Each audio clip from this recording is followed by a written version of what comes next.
नमस्कार दोस्तों, स्वागत है आपका अपने चैनल भक्ति मार्ग पर। महाभारत युद्ध की समाप्ति। दुर्योधन की प्राय सारी सेना युद्ध में मारी गई थी। अंततोगत्वा उसका भीमसेन के साथ युद्ध हुआ।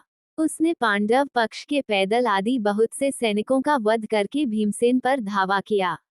उस समय गदा से प्रहार करते हुए दुर्योधन के अन्य छोटे भाई भी भीमसेन के ही हाथ से मारे गए। अपने राजा दुर्योधन की ऐसी दशा देखकर और अपने पिता द्रोणाचार्य की मृत्यु का स्मरण कर अश्वत्थामा अधीर हो गया।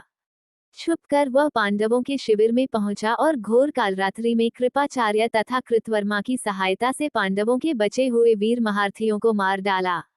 केवल यही नहीं, उसने पांडवों के 5 पुत्रों के सिर भी अश्वत्थामा ने काट डाले।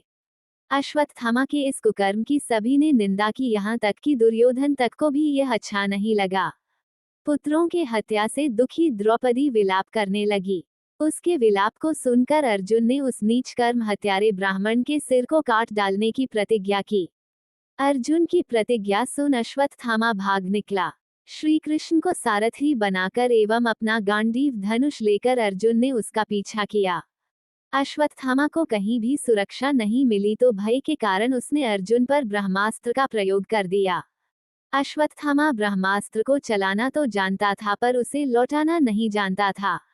उस अति प्रचंड तेजो में अग्नि को अपनी ओर आता देख अर्जुन ने श्री कृष्ण से विनती की, हे जनार्दन, आप ही इस त्रिगुणमय सृष्टि को रचने वाले परमेश्वर हैं। सृष्टि के आदि और अंत में आप ही शेष रहते हैं। आप ही अपने भक्तजनों की रक्षा के लिए अवतार ग्रहण करते हैं। आप ही ब्रह्मा स्वरूप हो रचना करते हैं, आप ही विष्णु स्वरूप हो पालन करते हैं और आप ही रुद्र स्वरूप हो संहार करते हैं। आप ही बताइए कि यह प्रचंड अग्नि मेरी ओर कहां से आ रही है और इससे मेरी रक्षा कैसे होगी।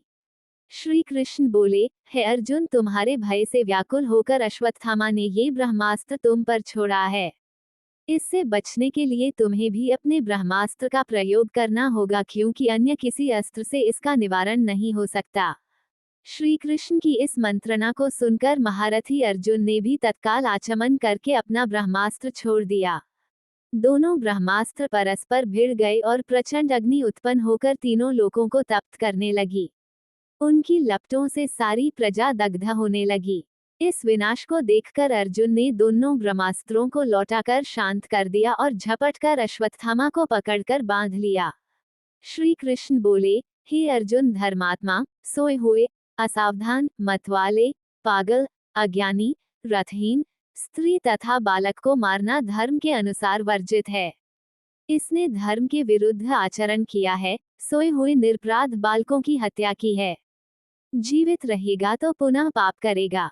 तत्काल इसका वध करके और इसका कटा हुआ सिर द्रौपदी के सामने रखकर अपनी प्रतिज्ञा पूरी करो।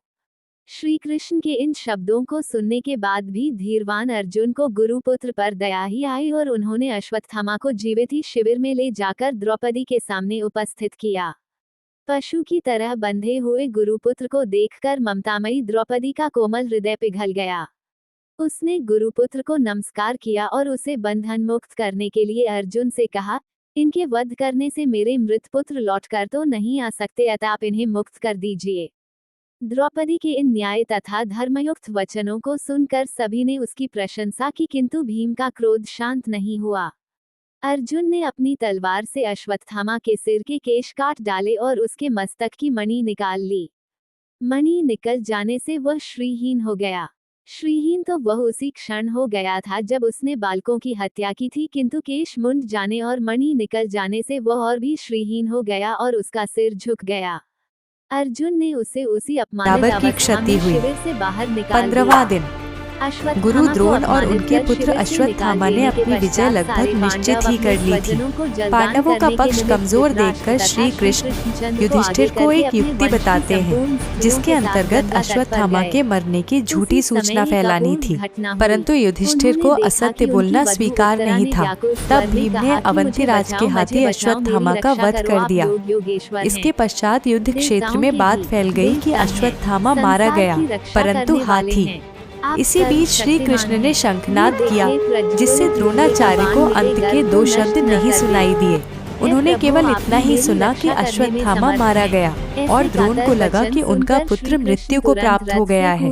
यह सुनकर वे शोकाकुल हो उठे और उन्होंने उसी समय शस्त्र त्याग दिए। इसी समय द्रौपदी के भाई धृष्टद्युम्न ने तलवार से उनका सिर काट दिया। इस दिन कौरव पक्ष ने अपने सर्वश्रेष्ठ योद्धा